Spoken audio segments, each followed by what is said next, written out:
ভিডিওটা দেখে অনেকেই হয়তোবা আমাকে বকা দেবেন যে আপনাদের পিড়ে নেয় বসা, তো আমি কি পারে বসছি। তো আমাদের সত্যই পিড়ে নেয়, তো আমি এটাকে এভাবে বানানো হয়েছে। এটা একটা হলো ফলের ঝুড়ি, আমাদের একবার ফল কিনে নিয়ে আসার পরের সময় ওই ঝুড়িটা আনছিল।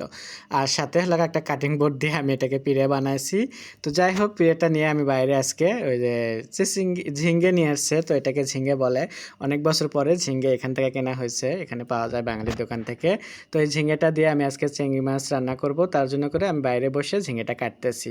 তো ঝিঙ্গেটা কাটতেছি বাইরে। তো বেসিকলি আমি এর আগে কখনো পিড়ে এভাবে দেখানো হয়নি, তো আজকে দেখালাম। তো আমি জানি আপনাদের কাছে ভালো লাগবে না, বলবেন যে আপনারা আমরা এতটাই গরিব, তো আসলেই তাই। তো আমাদের পিড়ে নাই, তো যাই হোক, পিড়ে ছাড়াই আমরা এটাকে বানিয়ে এভাবে করছি। তো ঝিঙ্গেটা কাটতেছি আমি সুন্দরভাবে, বাইরের সিনগুলো দেখতেই পারছেন। আমাকে দেখতে সুন্দর লাগুক বা না লাগুক, আমি আশা করি যে আমাদের বাইরের যে সিনটা আছে আপনারা অবশ্যই ওটাকে লাভ করবেন। তো ওটা আপনাদের সবার প্রিয় পছন্দ হবে, তো এই জন্য করে আমি জায়গা কিনবো করে পেয়ে গেলাম জায়গা শুদ্ধবারে। আর সেই বাড়িতে ঢোকার পরে সবার সঙ্গে হয়ে গেল আরে।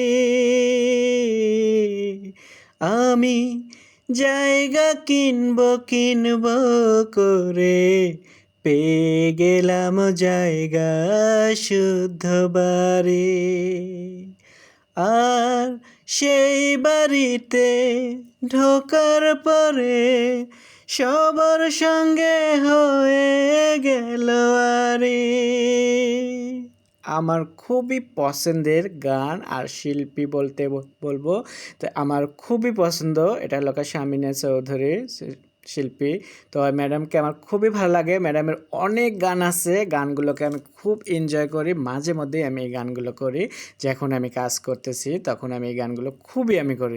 রানীকুটি বাকির ছবিতেও আছে ওনার কয়েক গান, তো ওগুলো গানগুলো আমার খুবই পছন্দ, খুবই পছন্দ। আবার যে গানের লিপসে থাকছে চিত্রনায়িকা পপি আপু, সেও আমার খুবই ফেভারিট একটা আপু। আপুর সবগুলো ছবি আমি দেখেছি, তো আমার খুবই ভালো লাগে।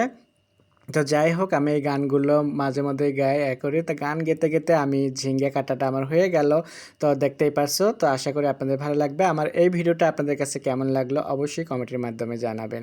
আর নতুন নতুন ভিডিও দেখার জন্য সবাই আমার পাশে ফেসবুক পেজে, ইউটিউব চ্যানেলে সবাই সাবস্ক্রাইব করবেন। আর এই তো হয়ে গেল আমার কাটা, তো আমি এখন এটাকে তুলে নিয়ে রুমের মধ্যে যাচ্ছি বাসার ভিতরে।